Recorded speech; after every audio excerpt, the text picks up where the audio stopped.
This is an ST3, which is a bit different to all the others. I'm just going to check the valve clearances using the tools and the method that I use.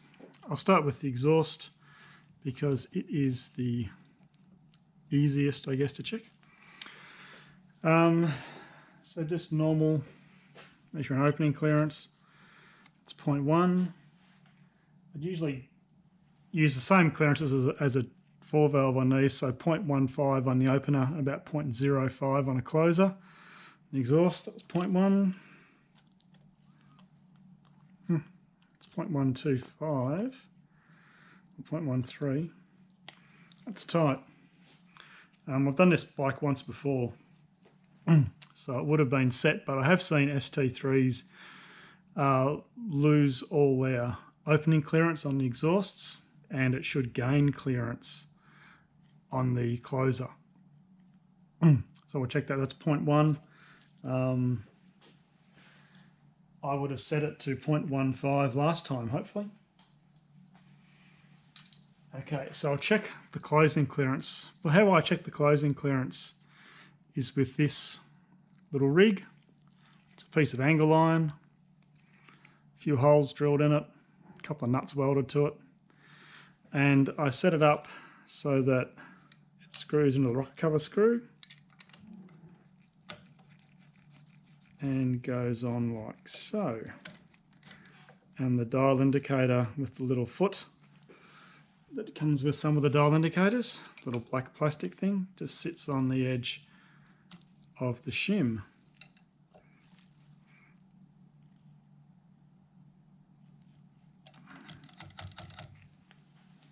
Now, because everything points down, I usually use magnifying glasses to see what I'm doing. Okay, and so now we want to push the rocker down and see what we get in terms of the clearance. Sometimes it's best if you, when you push the closing rocker, down, which is down here next to the shim, also push the opening rocker so that way everything moves. So your clearance, you measure, is what is actually there. So we'll just, and the gauge says 0, and we'll push, and we're getting about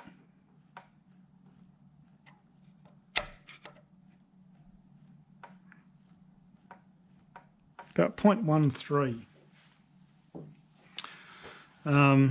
So if I set it to 0.08 last time and 0.15 on the opener, and now it's got 0.1 on the opener and 0.13 on the closer, that means that the valve itself has moved back into the head about 0.05. And that's not uncommon on these ST3s. I remember seeing a few at about 30,000 Ks, which is what this bike's got on it, where there was no opening clearance at all on the exhaust, and there'd be, we had to replace camshafts and the rockers because they were just worn quite badly. But on those bikes, we just put a new cam in, new rocker in, shimmed it. Next check at 40,000, fine, and from then on they were fine. So it's a bit unusual as to why, but certainly I will put more opening clearance into this one, and I'll take some of the closing clearance out. But before I do that, I'll just check the openers. Sorry, just check the inlets.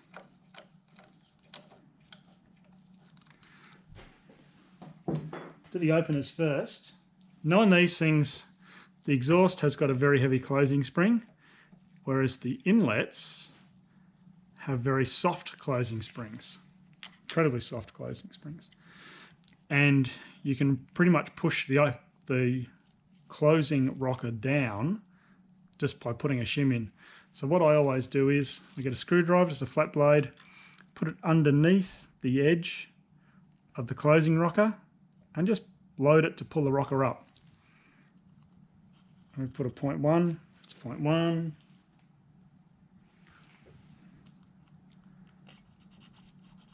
0.13 or 5 thou. And 0.15, 6 thou, which, no. So that's a 0.13. Usually on the inlet side, I would aim for 0.1 as an opening clearance and about 0.08 as a closing clearance, which is what I use on 4 valves. But some of the ST3s, I don't really know why, but some of them need a combined clearance of about 0.25 or 10 thou, which usually split as 5 thou on the opener and 5 thou on the closer. And if they don't, you can feel the camshaft bind. If you take the clearance down to less than that, you can definitely feel the camshaft bind as you rotate it. As you rotate it round, first the exhaust opens and then the inlet opens, but when it's too tight, you can feel it. It will bind as you try and roll the cam around. So that's one thing to be aware of on an ST3. If you sort of aim for, 0.08 closing and 0.1 opening and the camshaft binds, take them out until they're both about 0.13 or even 0.1 on the closer and 0.15 on the opener. But that's usually what you need to do to fix it. Something to certainly be aware of. And we'll check the opening clearance on this side. Again, flat blade screwdriver under the edge of the rocker just to lift the rocker up. This is 0.1. It's fine. 0.15. Sorry, 0.125 or 0.13 and 0.15. Yeah. So we'll call that 0.13. Which is probably about where I set them last time, I would hope. Same tool to check the closers again. We put this one on. But what we do with this one is when we're setting the 0, we lift the rocker up, the closing rocker up, and you can really see on this, we'll see if we can get,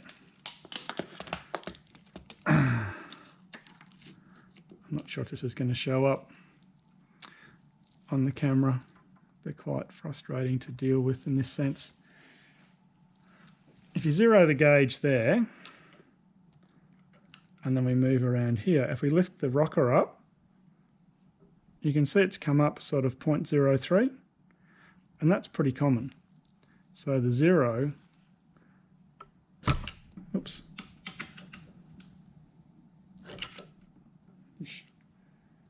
I'm usually on that side of the bike, but the camera stand is on that side of the bike, so I'm on this side.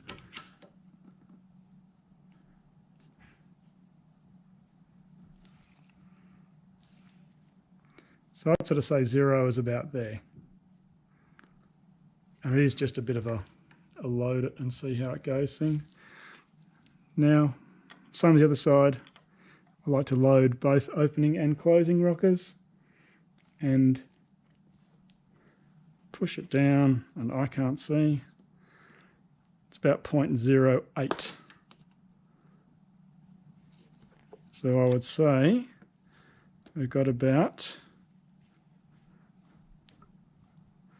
0.08 on this one. And that's good. It is very hard to film these ones just because of where everything sits. And this, if I want to swap my tool around to the other side, just undo that screw, flip the gauge over, put it in the other side. It's a great little tool, this one, and was very low budget. Works really well. Works great for doing the cam timing, which I usually do on an ST3 the first time I see them. I've seen a few that have been seem to be machined incorrectly. They're about 10 degrees off on one of the cams. So I always like to check the cam timing on these and advance it a couple of degrees over spec. Okay, when you're doing this, always make sure that if you're doing the inlet, that the exhaust valve is just rocking when you're checking. Okay, so we can get the mirror in a position that shows you and me what's happening. Okay, so we just lift the rocker up a bit. It's not making a lot of difference on this side, but it's just one of those things that you need to be sort of wary of.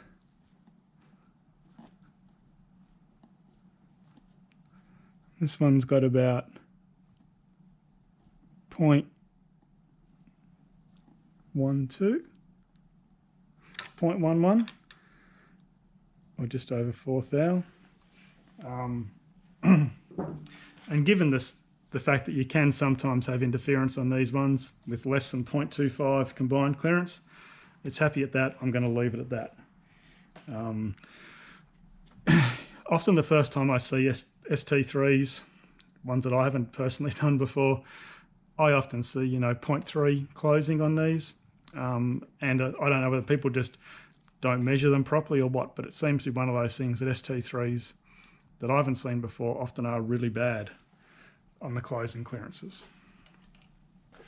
So we'll call all the inlets okay, but the exhaust I certainly need to add some clearance to the opener. And I'll take a bit of clearance out of the closer just to illustrate how we do it. You can't get a hook into these rocker clips. You have to sort of push them out with a flat bladed screwdriver behind them. Then you can get the hook in and then try and get it out without firing it across the workshop, which is what you sometimes do. And now this rocker should slide across, but we may not. You need to get this inlet rocker out of the way before you can get the exhaust rocker to slide. Compared to all the other heads that are, fairly easy to work on, the ST3 head is a bit of a nightmare. Okay, so now that rocker's off, so now we can move that one across, and it's off. So what we want to do, that's off, that's easy. If we go to the, we want to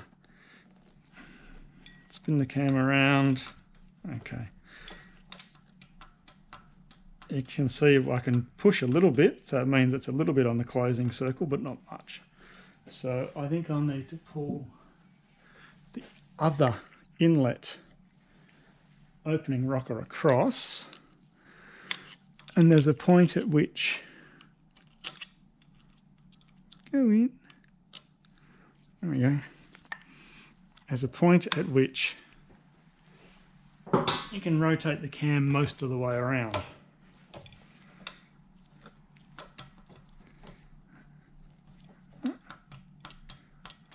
Yeah. If you put that one, there we go. You have to get that opening rocker across to get the exhaust opening rocker across. Then you need to put it back on to turn the cam around so you can push the exhaust valve down. The problem with ST3s is I just don't do enough of them to remember every time what I did last time. And so every time you're sort of thinking, how on earth did I do that again? So we've got the exhaust closing rocker now free, so all we've got to do is hold it down, and that's the next problem. I often use some hex keys to get in under the foot of the closing rocker, and every time I sort of invent a different way to do this, again because I just don't do it enough. You need a bit of movement. You can see there we can move the, well, that's not really enough to get it out. You can also see what the valve guides in these get like. You can see the top of the valve. Get my stupid fat fingers out of the way. You can see the top of the valve moving side to side there. they can get quite a lot of guide clearance in them. People often say these guides wear badly, but one of the points I usually make is that you didn't get to see what it was like when it was new, and these sometimes do have a lot of guide clearance even when they're new. So the fact that it looks like it's worn, the difference between how it was and how it is now might not be as great as you would expect. There's not enough room there to get the shim off, so I'm going to have to find another way to hold that rocker down.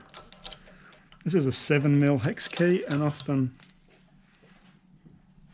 I would try and get an 8 in there, but the 8 being a bit bigger can be hard to work in.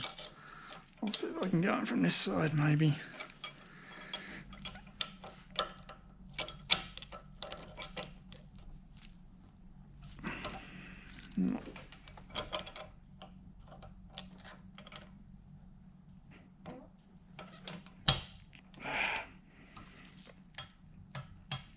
Again, not really enough.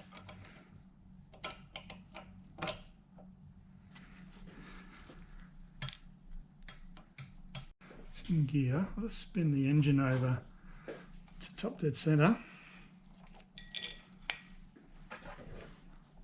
And this cylinder should be about there somewhere, but I don't think the valve's dropped far enough to actually sit on the piston, no.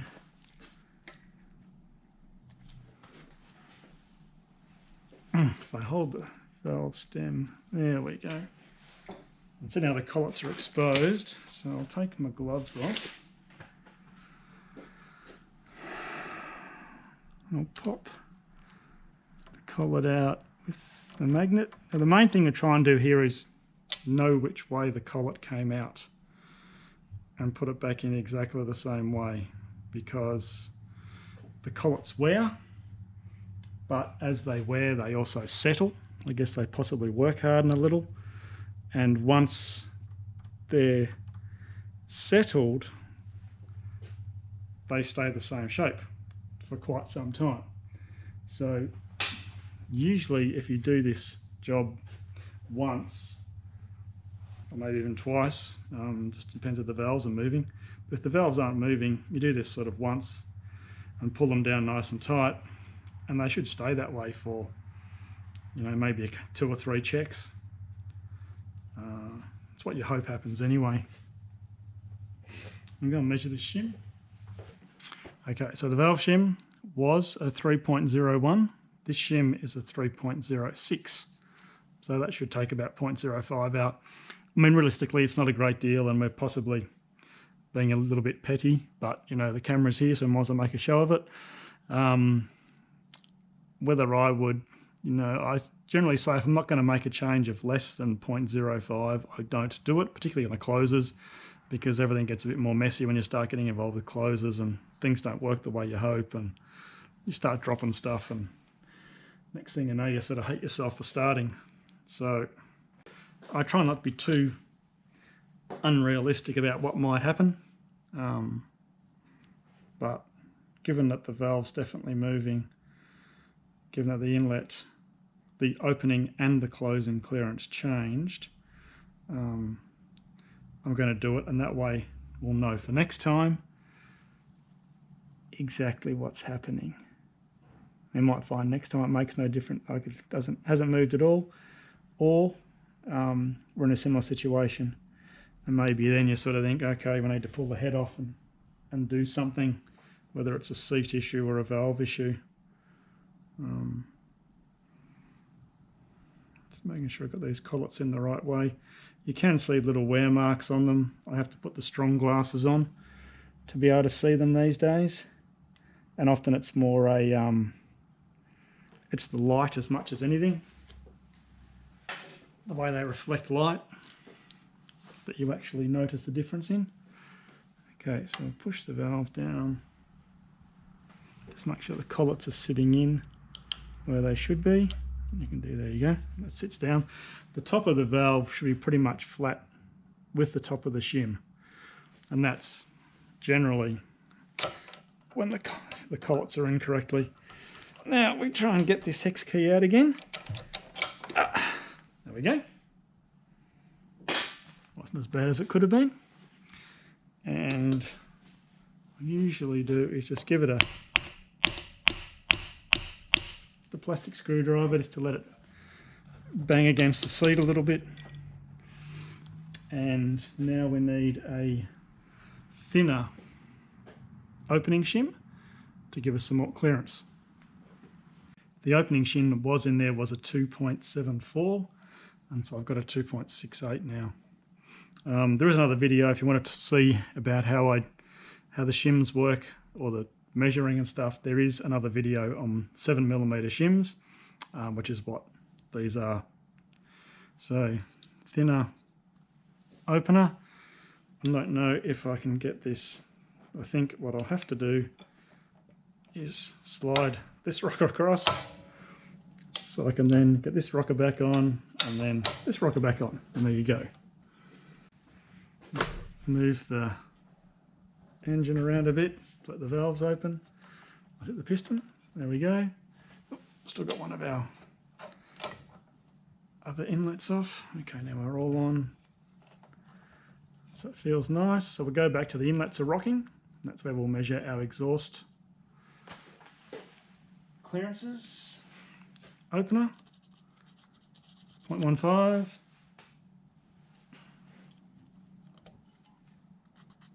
Yep, 0.15 is nice. You could be tempted to go a bit looser, given that it does appear that the valve's moving in. It's up to you. My experience with the STs is that once they sort of settle down, the valves stop moving. But next service at 40,000 K, we'll know if it's still moving or not. Okay, we'll put our tool back in. The exhaust side of this tool, with the holes the way they are, works with the gauge in either position, which is handy. So you don't have to move the gauge between the inlets. With the exhaust, it will work in either position.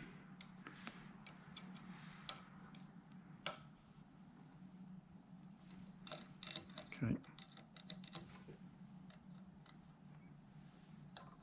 Let's knock that out a touch.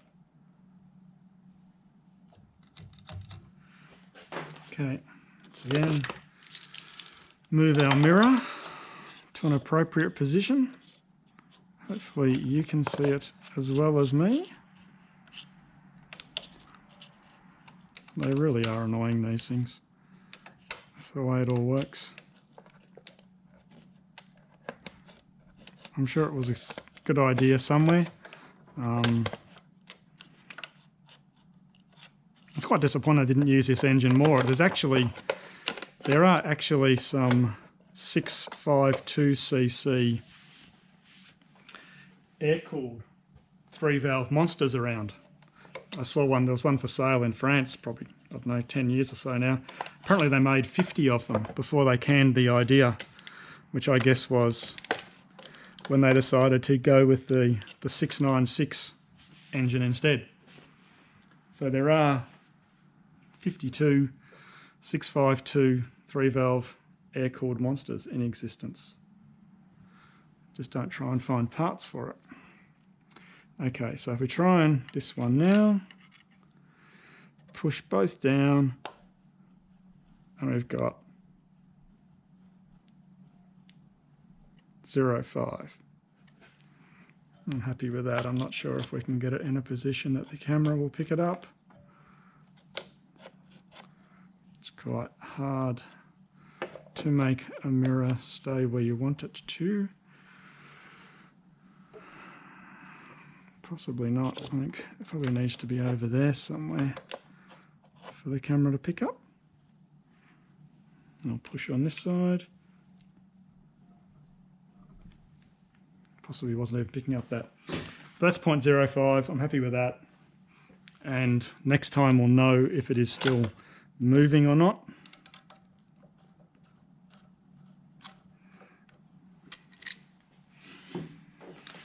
But that's a brief introduction to ST3.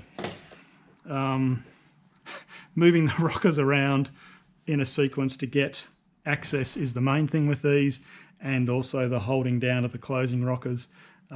It can get very frustrating, particularly when you start getting into the inlet side and you find there's a position or a sequence of rocker positions that allows you to rotate the cams fully or most of the way around, so you can push each valve down, hold the rocker down, lift the valve up with the piston, pull the collets out. But I tend to forget every time I do one because I just don't see enough of them these days. That's it for now.